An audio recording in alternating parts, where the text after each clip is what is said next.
And welcome to my channel learn English through moral story. और मैं आज लेकर आ गया हूँ आपके लिए एक और बहुत ही इंटरेस्टिंग स्टोरी। और इस स्टोरी में आने वाले सारे सेंटेंस स्ट्रक्चर को, उनकी फॉर्मेशन को, उनकी पोजीशन को और जो भी वर्ब्स यूज़ हुई हैं इस सेंटेंस में उसको हम गहराई से समझने की प्रयास करेंगे। चलिए फ्रेंड, शुरू करते हैं आज की स्टोरी। आज की स्टोरी का जो टाइटल है फ्रेंड वो है द पॉम्पस स्टैग।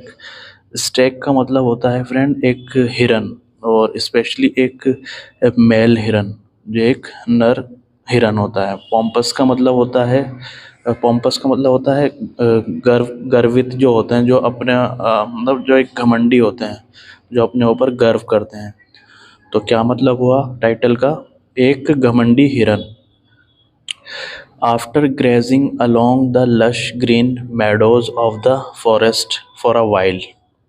क्या मतलब हुआ? लश ग्रीन मैडोज का मतलब होता है फ्रेंड बहुत हरे घास के मैदान, जहाँ पर पेड़ ज़्यादा नहीं होते, सिर्फ घास के मैदान होते हैं।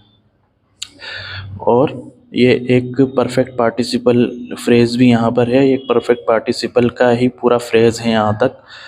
और इसका जो मतलब, जो सेंस बन रहा है हिंदी इस सेंटेंस का, कि जंगल के एक हरे भरे मैदान में कुछ समय के लिए ग्रेजिंग होता है, चरने के बाद। तो जंगल के हरे भरे मैदान में कुछ समय के लिए चरने के बाद, कुछ समय तक चरने के बाद, a handsome young Stag was very thirsty. Thirsty होता है प्यासा, हैंडसम होता है खूबसूरत, और यंग युवा। तो वो जो खूबसूरत युवा स्टैग था, एक नर हिरन था, वो बहुत ज़्यादा प्यासा था। फ्रेंड, यहाँ पर मैं आपको बताना चाहता हूँ, ये एक परफेक्ट पार्टिसिपल का एग्जांपल है आफ्टर ग्रेजिंग। इस सेंटेंस को परफेक्ट पार्टिसिपल की जो दूसरी फॉर्म होती है सेंटेंस की, वो हैविंग के साथ प्लस V3 का यूज़ करते हैं। इस सेंटेंस को हम हैविंग ग्रेज्ड करके भी बना सकते थे। और पार्टिसिपल फ्रेज बनाने का जो हमारा इस्तेमाल होता है सेंटेंस में, हमें इसको बनाने की ज़रूरत जब पड़ती है जब सब्जेक्ट जो कोई दो काम करता है और उन दो कामों के बीच में काफ़ी गैप होता है। तो जब हमें इस फॉर्मेशन का अपने सेंटेंसों में इस्तेमाल करने की ज़रूरत होती है। जैसे उसने उस हरे भरे मैदान में चरने के बाद जो खूबसूरत स्टेक था वो बहुत ज़्यादा थर्स्टी था। तो वो उसके बारे में दो चीज़ें यहाँ बताई हैं। एक सिंपल सेंटेंस है और एक पास्ट इंडेफिनाइट का सेंटेंस है जिसमें पास्ट का सेंस आ रहा है। आगे देखिए friends, so he made his way to the stream. तो उसने मैड हिज वे मतलब उसने अपना जो रास्ता था, और स्ट्रीम होती है एक धारा, नदी, छोटी धारा। तो उसने, क्योंकि वो प्यासा था, इसलिए उसने जो अपना रास्ता था वो स्ट्रीम की तरफ मोड़ लिया था। Made his way to stream which ran by the side of the meadows.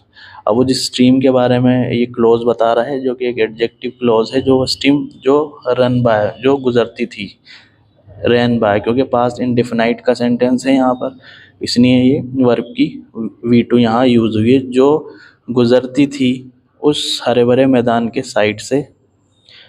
And अब उसने दूसरा काम किया, क्वेंच्ड हिज थर्स्ट। पहले तो ये पूरे यहाँ तक ये पूरा एडजेक्टिव क्लोज है। तो उसने पहले अपनी जो रास्ता था वो स्ट्रीम, नहर की तरफ मोड़ी, और फिर उसने प्यास बुझाई। क्वेंच्ड का मतलब होता है प्यास बुझाना, थर्स्ट होती है प्यास। Since it was winter and quite early in the morning. क्या मतलब हुआ? सिंस एक कंजक्शन है, इसका मतलब यहाँ पर है क्योंकि के सेंस में यहाँ पर आई हुई है। क्योंकि विंटर होता है सर्दी या शीत, सर्दी का मौसम था, क्योंकि इट वॉज विंटर, सर्दी थी, and quite early in the morning, और बहुत जल्दी, मॉर्निंग में बहुत जल्दी था, मतलब बिल्कुल सवेरे का टाइम था। The stream was very clear and still. जो धारा थी वो बहुत ज़्यादा क्लियर थी, मतलब साफ थी, और स्टिल होता है स्थिर थी। स्थिर होता है जो धारा का जो पानी था बिल्कुल रुका हुआ था। Allowing the stag to get a good look at himself. Allowing का मतलब होता है फ्रेंड्स कुछ करने देना या होने देना। तो वो साफ और स्थिर पानी उसको अलाउ कर रहा था, उस स्टैग को पाने के लिए एक अच्छी झलक, गुड लुक होती है एक झलक अपनी खुद की। तो वो पानी जो रुका हुआ था उसको अलाउ कर रहा था ताकि वो एक अच्छी अपनी एक झलक देख ले खुद की।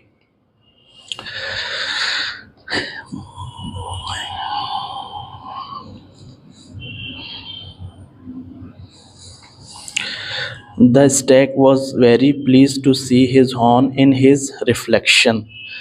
यहाँ भी फ्रेंड एक सिंपल सेंटेंस का यूज़ हुआ है पास्ट का। प्लीज़ का मतलब होता है खुश होना, और एक इन्फिनेटिव इसके साथ आई है, एक सिंपल इन्फिनेटिव। इसका हॉर्न होता है फ्रेंड उसकी सींगे, और रिफ्लेक्शन होता है परछाई, पानी के अंदर जो परछाई पड़ती है हमारी रिफ्लेक्शन पड़ती है। तो जो हिरन था वो बहुत खुश था देखते ही, या देखने के बाद वो बहुत खुश था अपनी हॉर्न को देखते ही। इन हिज रिफ्लेक्शन, उस रिफ्लेक्शन के अंदर, उस पानी की परछाई के अंदर। ही प्राउडली डिक्लेयर्ड, उनने गौरवता से, गर्व से ये घोषित किया। ये एक कोटेशन मार्क्स के अंदर सेंटेंस है, एक डायरेक्ट स्पीच का सेंटेंस है friend. If only one could look at my horns. One का जो सेंस यहाँ पर है फ्रेंड, तो वन का इस्तेमाल हम हर किसी के लिए कहते हैं सेंटेंस में, सब्जेक्ट है। इफ़ ओनली वन कुड, अगर कोई कोई एक भी देख देख सकता मेरी हॉर्न, अगर कोई एक भी देख सकता मेरी हॉर्न, तो ये कंडीशनल सेंटेंस भी है फ्रेंड, क्योंकि इफ़ क्लोज का, इफ़ का यूज़ हुआ है, इफ़ कंजक्शन का स्टार्टिंग में यूज़ हुआ है। अगर कोई कोई एक भी मेरे सींगों को देख सकता। How pretty their look. How pretty मतलब एक सडन फीलिंग को व्यक्त करता है कि कितने सुंदर वे दिखते हैं, कितने सुंदर वो दिखते हैं। I am indeed very lucky to have been blessed with such a beautiful set.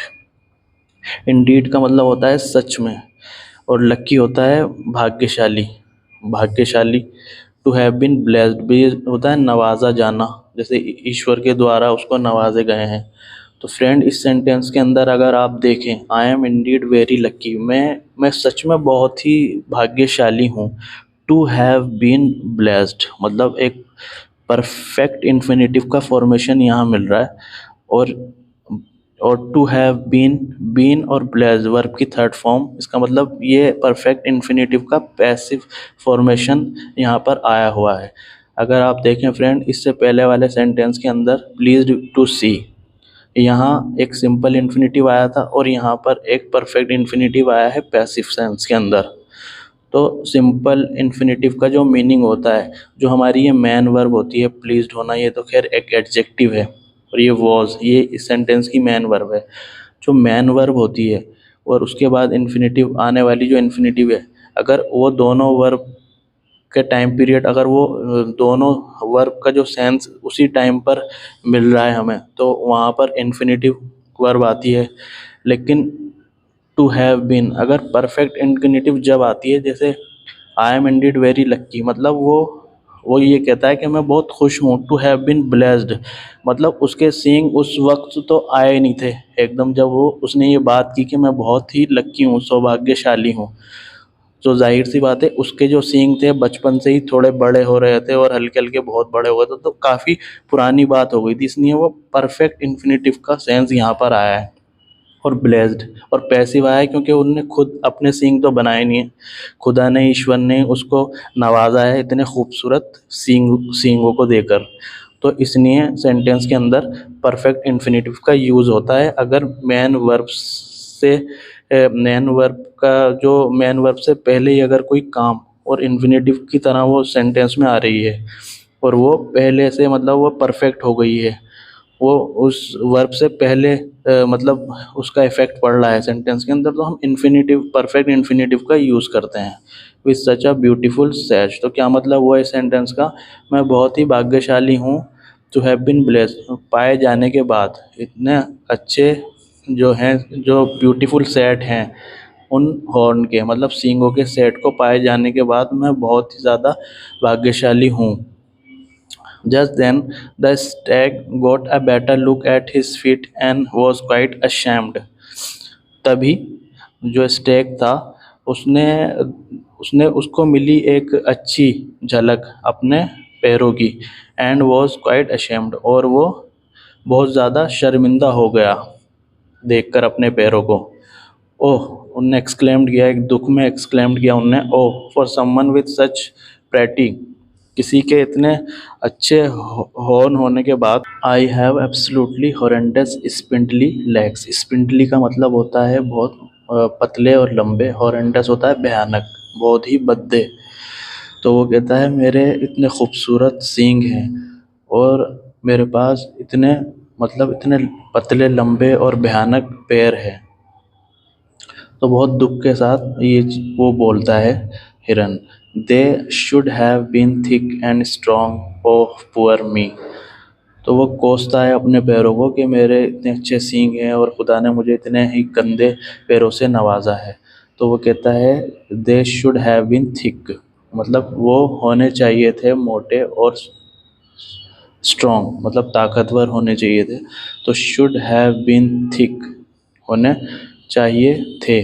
B, B ये एक थर्ड, बी की थर्ड फॉर्म है। जब भी हम शुड हैव का इस्तेमाल करते हैं, होना चाहिए था, जिस सेंटेंस में सब्जेक्ट के द्वारा कोई काम नहीं होता, एक मॉडल हेल्पिंग वर्ब का एक सिंपल सेंटेंस होता है और पास्ट का सेंस देता है। सब्जेक्ट है हमारा दे और हेल्पिंग वर्ब हमारी शुड हैव, और बीन एक वी की थर्ड फॉर्म होती है, क्योंकि बी की थर्ड फॉर्म होती है बी। तो इसका मतलब हुआ कि मेरे मोटे और ताकतवर होने चाहिए थे पाँव।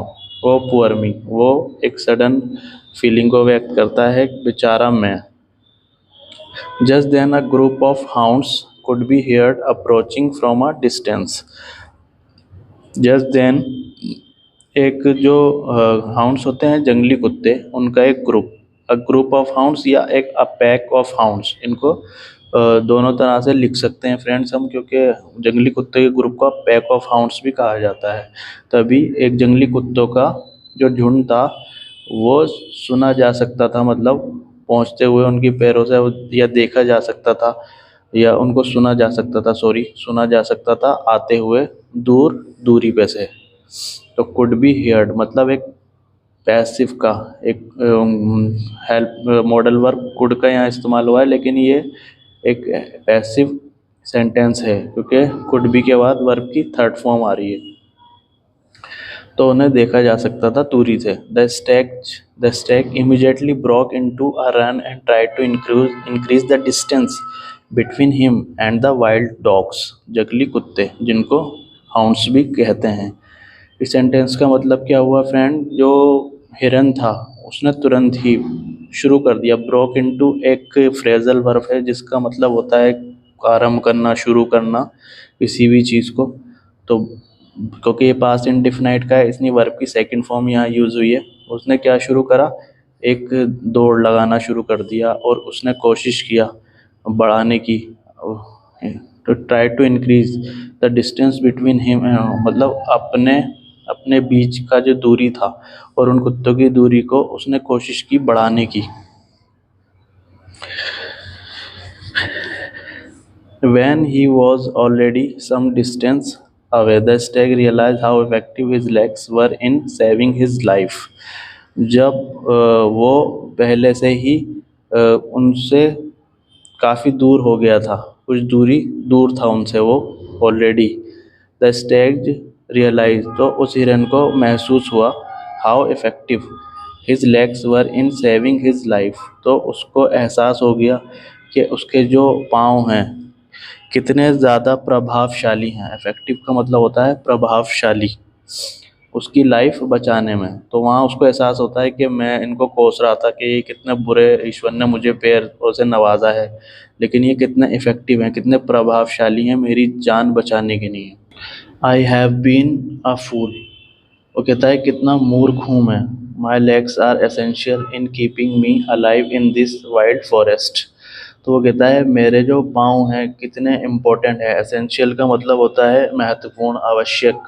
इन कीपिंग मी अलाइव, मुझे ज़िंदा रखने में। इनके बाद जेरेंड का यहाँ यूज़ हुआ है क्योंकि इन एक प्रीपोजिशन है और प्रीपोजिशन अपने बाद जेरेंड का ही कोई लाती है। Me alive in this wild forest, इस जंगली जंगल के अंदर। I am indeed very lucky, ये एक टाइपो मिस्टेक है फ्रेंड, यहाँ लकी होना चाहिए था।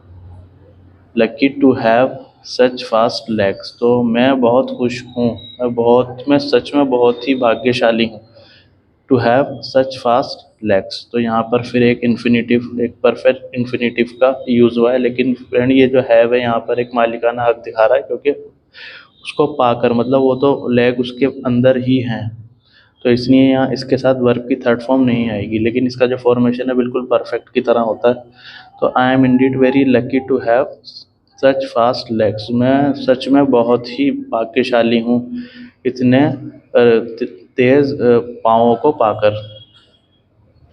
The stag was about to go away from there when his thorn got caught in a bush, तो जो स्टैग था, हिरन था, वो जाने ही वाला था उनसे दूर, go away from there when his thorn got caught in a bush, bush होती हैं झाड़ियाँ, तो जब क्या हुआ उसके जो सींग थे वो फंस गए। गॉट यहाँ पर एक स्टेटिव वर्ब की तरह आया, पहले नहीं फंसे हुए थे लेकिन बाद में फंस गए, तो वो स्टेट बता रहा है उनके हॉर्न की कि वो फंस गए इन अ बुश में, झाड़ियों में। As much as he tried, जितना, एज मच एक कंजक्शन है और ये मच है एडजेक्टिव, तो जितना भी उसने कोशिश की, he could not break free, वो उसको तोड़ नहीं पाई, मतलब वो खुद को फ्री नहीं कर पाई, आज़ाद नहीं कर पाई। तो कुड यहाँ पर एक पाई के सेंस में, क्योंकि कुड के बहुत सारे सेंस होते हैं, सकता, सका, पाया, पाता, इस तरह के सारे सेंसों में कुड का हम यूज़ करते हैं, और इसके हमेशा कुड के बाद एक वर्ब की फर्स्ट फॉर्म का ही यूज़ होता है। तो वो अपने आप को फ्री नहीं कर पाया, मतलब आज़ाद नहीं कर पाया। फ्रेंड ये एक पंक्चुएशन मार्क है जिसको हैश कहते हैं इंग्लिश के अंदर, इसका जो यूज़ होता है सेंटेंस के अंदर एक सडन चेंज ऑफ थॉट के लिए ये आता है, क्योंकि यहाँ बात चल रही थी कि वो फंस गया, अब जो है बात एकदम बदल जाती है, जो दूसरी बात कहनी होती है तो किसी दूसरे सब्जेक्ट पर बात हो जाती है, तो सडन चेंज ऑफ थॉट लाता है हैश सेंटेंस के अंदर। And the hounds were closing in, और जो जंगली कुत्ते थे वो पास आ रहे थे, तो एकदम सडन चेंज ऑफ थॉट हुई। पहले उसके बारे में बता रहा था कि उसके जो सींग वगैरह फंस गए हैं और उन्होंने बहुत कोशिश की, उसको फ्री नहीं कर पाया अपने आप को, फिर एकदम बात चेंज हो जाती है कि जो जंगली कुत्ते थे वो आ रहे थे। स्टूपिड, यूजलेस हॉर्न, तो वो एक मतलब अपनी उसकी जो बात है वो खुद को कहता है मूर्ख।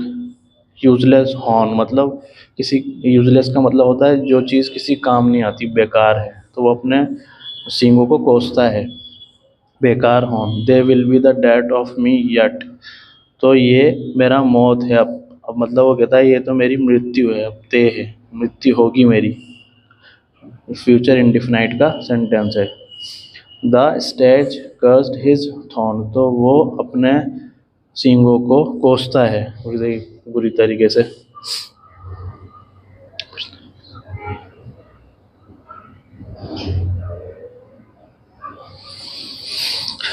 Luckily, he was able to break away just in time and saved his life. तो किस्मत से और संयोग से he was able to break मतलब वो कर पाता है, मतलब कर पाया, एक एबिलिटी के लिए हम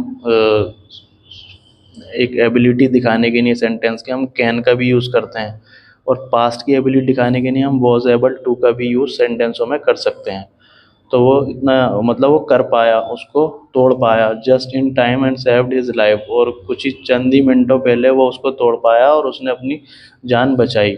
बट एवर सिंस, लेकिन उसके बाद, उस टाइम के बाद या उस मौके के बाद, the stag knew how important his legs were and how useless his thorn were, तो उस हिरन को पता चल जाता है, उसके बाद उसको पता चल जाता है कि कितने आवश्यक हैं उसके पैर, कितने आवश्यक थे उसके पैर, एंड हाउ यूजलेस, और कितने बेकार थे उसके सींग। तो ये थी फ्रेंड आज की स्टोरी, और आज की स्टोरी का जो मॉरल है फ्रेंड, अपीयरेंस आर डिसेप्टिव, उसका मतलब हुआ जो दिख रहा है वो भ्रामक होता है, मतलब भ्रम होता है, एक धोखा देने वाला होता है, धोखे में डालने वाला होता है। तो हमें हर उस चीज़ का शुक्र अदा करना चाहिए खुदा का, जो भी जिस तरीके से उसने हमें नवाजा है, तो हमें अपनी किसी भी चीज़ की बुराई नहीं करनी चाहिए, और जो ईश्वर ने हमें दिया है उसी पे ही हमारी सेटिस्फेक्शन पूरी होनी चाहिए कि यही हमारे लिए बेटर है। ये थी फ्रेंड आज की स्टोरी। मैं उम्मीद करता हूँ आज की स्टोरी आपको बहुत अच्छी लगी होगी और आपने ग्रामर के रिगार्डिंग भी कुछ नई चीज़ें इस स्टोरी के माध्यम से सीखी होंगी। अगर स्टोरी अच्छी लगी हो तो फ्रेंड लाइक कर देना और मेरे चैनल को सब्सक्राइब भी कर देना। नेक्स्ट स्टोरी में जल्दी मिलते हैं। Good bye.